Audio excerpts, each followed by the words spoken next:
so serious that it's life-threatening. We are here because as a race, we have been under siege since 640 AD. Since 640 AD, African people have been dying. We're used to dying. African people don't even get upset when they see African people die. You can turn on CNN and they'll hold a Somalian baby, an African baby up like a chicken, dying. And you know by the time that film footage get to use, that baby is dead. So we're here for real things. We're here for serious things. We don't always have to go to Somalia to watch Africans die. They're dying right here, right now. Just step outside and you'll see our people stuck to the curb like the waste material of history. Our people now, not nobody else. So we're here to stop the dying. We're here to deal with issues that deal with death. Since 640 AD, African people have been dying. Everybody has taken their turn on the African, don't you know? Everybody's used to taking our land, labor, and resources. We're even used to them taking it. But this gathering here proves that African people are on the move. A few days ago, I was in Baltimore. There was a gathering of people like this, serious about stopping the dying, serious about getting the information, serious about using their intellect before they move into action, before they move into full effect. But a lot of people are not convinced that the African people have been murdered and slaughtered all over this earth. A lot of people still resist the information. Therefore, we're here to convince your intellect, not to incite your emotion, because emotion dissipates, don't you know? Emotion comes and emotion goes. But when you're intellectually stimulated and you're convinced of the truth, you move decisively against the enemies of African people. No, we're not going to go out this way. We're going to prove to you that there are plans to take us out. But since 640 AD, we've been dying. Since Alexander the Great, we've been dying. Alexander the Ungreat. Greece, Rome, everybody had a good time with us. In Namibia alone, from 1904 to 1907, 16 million Africans were killed. 16 million by the Kaiser of Germany. Later on, the Germans was to take out 6 million so-called Jews. And we cried. We're taught to cry over Anne Frank. But never mind those Africans. It's put there, those seeds are put there in our people, and we must organize our people so that they can understand. They are under siege. The crazy king in Congo, King Leopold, killed millions of Africans, cutting off breasts and penises, cutting babies out the womb, stomping them with their dirty boots. Millions. He killed so many till the League of Nations said, cool out, man. It's in their history book. Don't believe me. Check it out. We were taught that. We're dealing with a warlike people. They taught us in their history book that they had 100-year war. I mean, damn. 100 years. That means war is their norm and peace is abnormal to them. They're a genocidal people. Cecil Rhodes gave us Southern Africa. Gave us apartheid. Gave us slaughter, murder, death. Set up the system to steal the land, labor, and resources from our people, and we haven't gotten it back yet. But the African people are moving. We took it back in Mozambique. We took it back in Angola. We took it back in Zimbabwe. Now we must take it back in Tanzania. So to understand history in its real sense, is a new world order being constructed because the old world order don't work no more. We are taking our stuff back. And the fall of Southern Africa would cripple their space program, nuclear capability, and their economic order because they steal our gold and diamonds for nothing, don't you know? So I'm trying to give you a scenario for tonight's discussion. A scenario so that we can sit and understand what is coming to us and why these people are continuing to roll on us like they do. It is very important to understand what racism really is. I think Doc Welsing was clear when she said, we're dealing with a people scared of genetic annihilation. And if we don't understand that, we're functioning on the wrong premise. So the multicultural movement of white folks is coming to swallow the African-centered movement. Because that is a liberating movement, huh?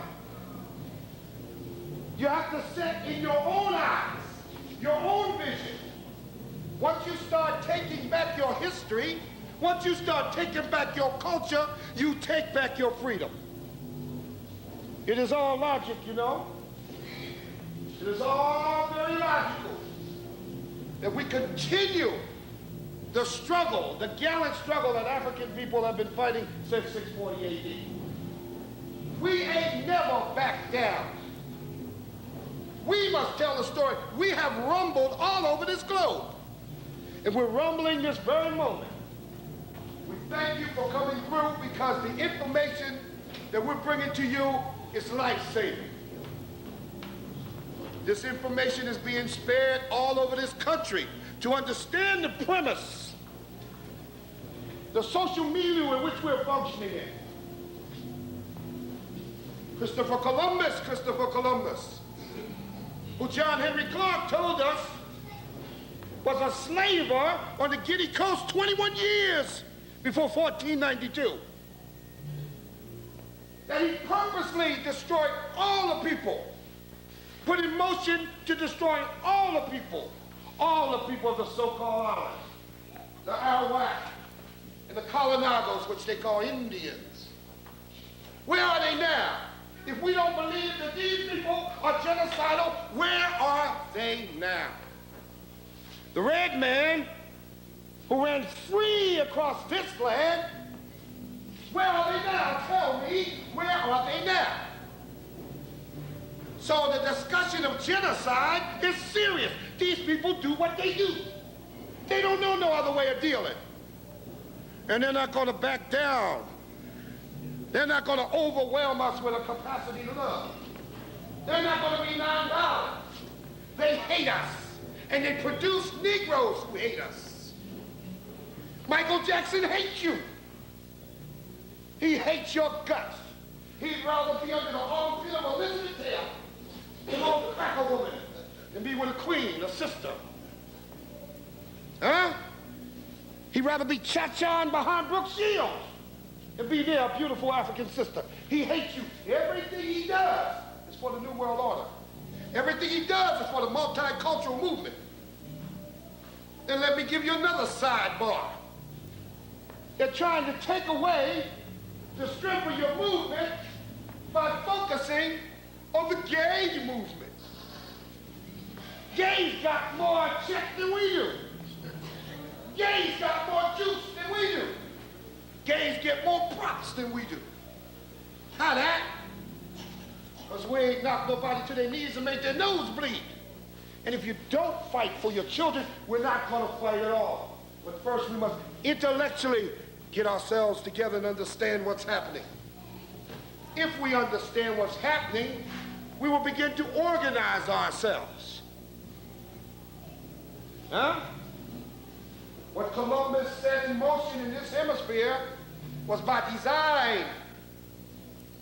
Kill all of those people and replace them with them powerful African people who can work from can't see in the morning to can't see at night, and we'll get paid off their labor. Yeah, it is all a plan, a continuation. And all you need to do is tilt your ear to the wind and hear the wail of our ancestors. Because until we balance justice, they can never rest. And we're capable of doing that. I'm convinced we're capable of doing that, or we wouldn't be doing what we do. Because our people are beautiful. Our people, the people darker than blue. So what we do is we continue to study. All over this country, wherever we travel, people are studying. And getting that computer in full effect and begin to move logically. Revolution is a science. Revolution only means to revolve 360 degrees from oppression to freedom. Anybody don't want to do that is illogical, it's insane, it's mad. Sister Lauren Crest Love said something profound. She said, after 500 years, there's no way we are not insane. So let's live up to our insanity and begin to push ourselves back to being African-centered so we can deal African style. We know we're insane. I got madness in me. I expunge it every day, every day, every day. And I think I'm cool. I look around, I got some more madness. Gotta expunge it. We have to be really, really into criticism and self-criticism. The only thing that keeps and maintains our insanity is not us. There's nothing genetically wrong with us. It's their mass media. And they control the institutions which feeds our children the great white lie. As long, hey, look, give me a white child. 10 months a year. Huh? 12 years. And he'll go home and kill his mom. And I wouldn't even have to lie. All I have to do is scientifically prove how debased his people are. Based on their history, not mine. Based on their documentation, not ours. So until we get the glitter for white things out of our people's eyes, they cannot move. So I see everyone is sitting here, someone who's going to pass it on. Pass it on. Pass it on. I see everyone in here as an agent to convince the next door neighbor, the child, the teacher, mom, grandma, grandchildren, baby. We're going to have to convince our people we have all the evidence to do so. It sits in the palm of our hand. Truth sits in the palm of our hand. So Cristobal Colon, because that was Columbus' real name, the man's name even wasn't Christopher Columbus, that's a lot. Cristobal Colon. So he moves in. And they continue to slaughter our people till all the red people are gone, except for the few they have contained in tuberculosis full reservations, suffering from alcoholism. And the first thing a brother tells you or a sister tells you is, say, hey, brother, how you doing? Well, I got some Indian in me. First thing. As if the Indian warrior is more gallant than the African warrior. Hey, Sister White, oh, you got nice high cheekbones. You must be from West Africa. West Africa, I'm from Oklahoma. Got some Indian in me. Well, Indians ain't won nothing. But we're still here running those people, so they fear us, and they have to come up with a higher form of killing. A killing with an invisible hand. A killing that's injected into your body to slow your roll. We're high on the evolutionary scale. Michael Jordan flies through the air with the greatest of ease, do a 360 in the air and dunk a basketball over his head without looking. That's a mathematical computation with your life. We, the people darker than blue, we the only ones could do that. Little black girls do that thing called double dutch. We, the people darker than blue, we the only ones could do that. We're high on the evolutionary scale. But we suffer from menticide. Their mass media give us Martin. Gives us Sinead.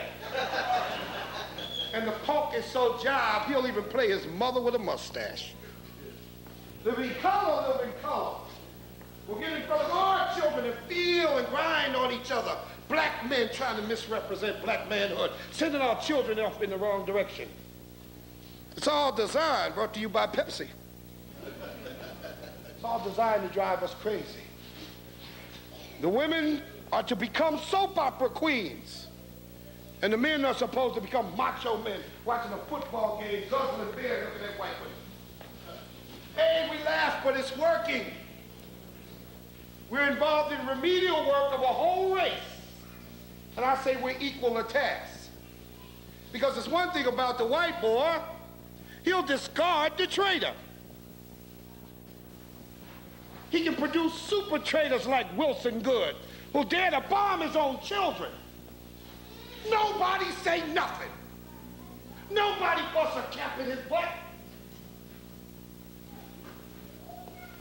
Our children barbecued in front of our eyes, in front of the whole world. Nobody says nothing. So we know what we have to do and get our computers in order. They playing with us. But meanwhile, they putting things in full effect. They made the King Alfred plan, which was an incarceration plan for our race, into the FEMA plan. And FEMA was prepared. They were the military troops moving in LA, wishing and hoping we jumped. And we were smart enough not to jump at the right time.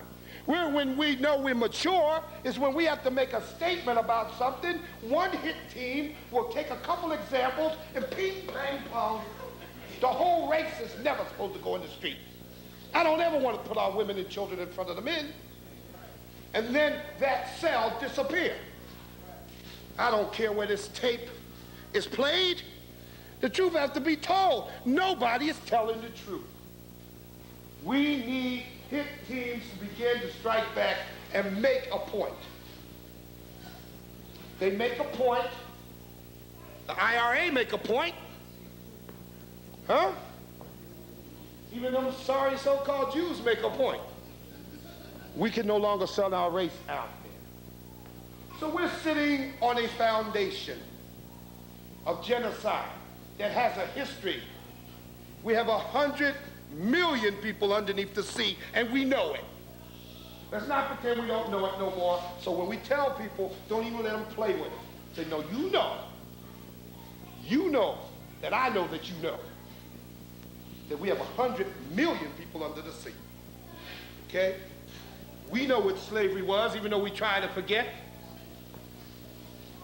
Not one white person has never been punished for slavery. Now, how can you have 500 million casualties and not have one white person punished for slavery? Old dried up so-called Jews are still chasing so-called Nazis across the galaxies and amongst the stars to punish them, and we haven't punished nobody. So this is putting the foundation in order. But we just can't go out there wildly swinging and winging. We're here properly trying to get the information. We will organize ourselves, and we will understand who we're dealing with. My job right here, right now, this moment, this second, is before we start the discussion with Brother Koss and Sister Lorne, is to let you know that we're sitting on a foundation and we understand genocide. They just opened up a Holocaust museum.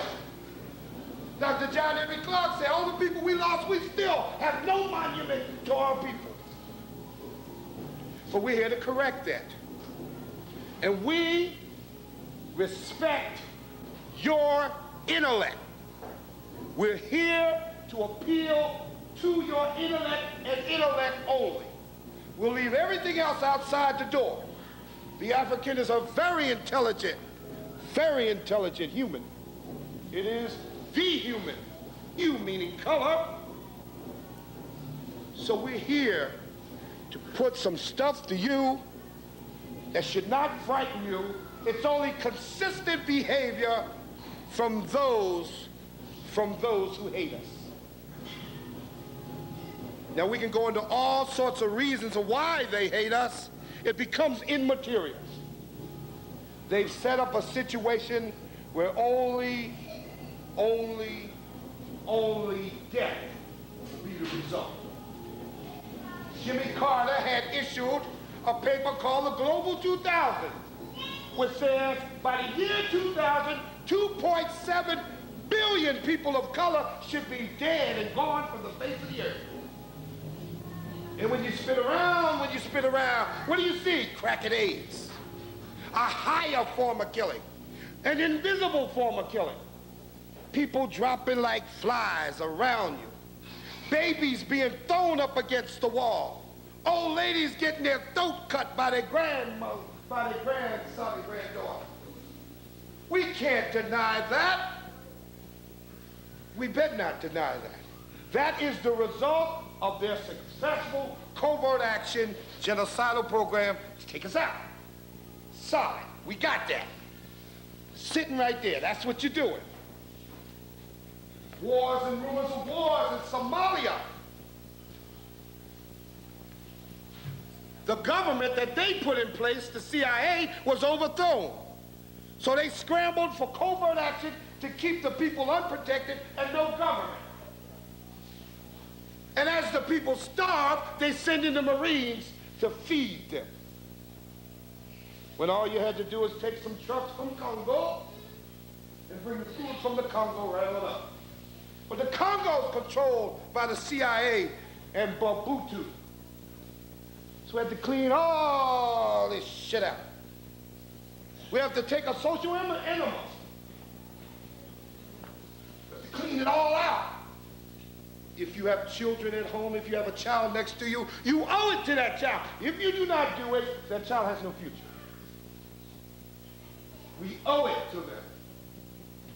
We owe it to their ancestors. So we see crack and AIDS, Global 2000, FEMA in place.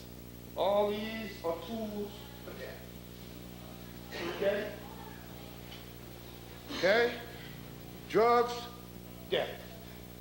Okay? Miseducation, death. The results of us not building our own schools is young people unprepared for the new technological societies and living anywhere in the world.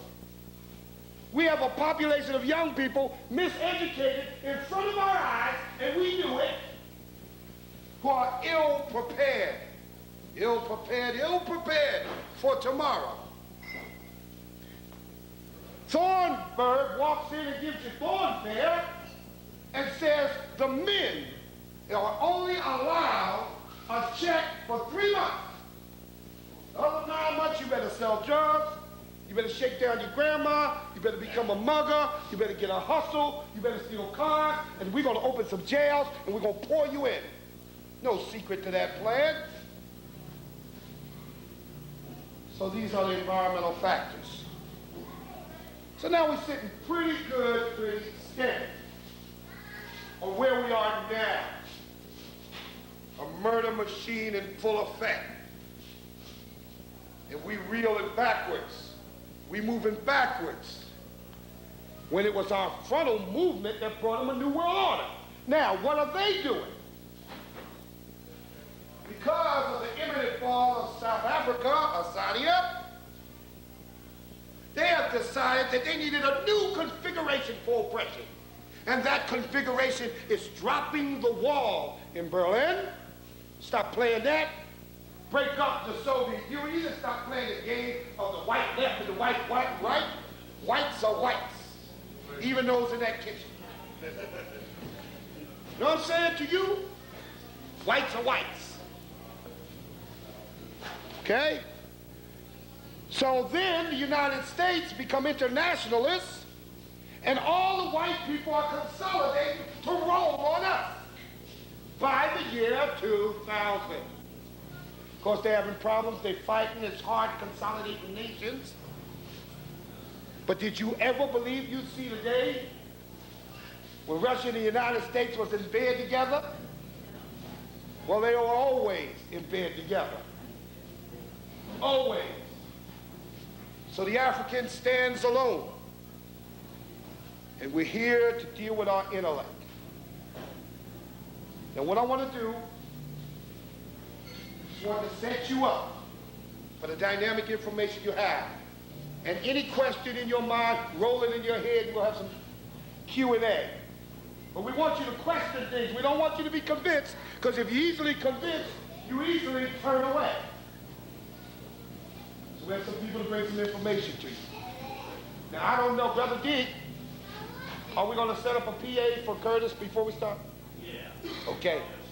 Okay, we're going to take a short break because we need a PA system because everybody ain't got a big mouth like I do. Okay? And we're going to set it up. It's going to be 7 to 10 minutes. And then Curtis Carse is going to talk about vaccinations and how they go into our bodies. Okay? We'll be back in 10 minutes. Thank you.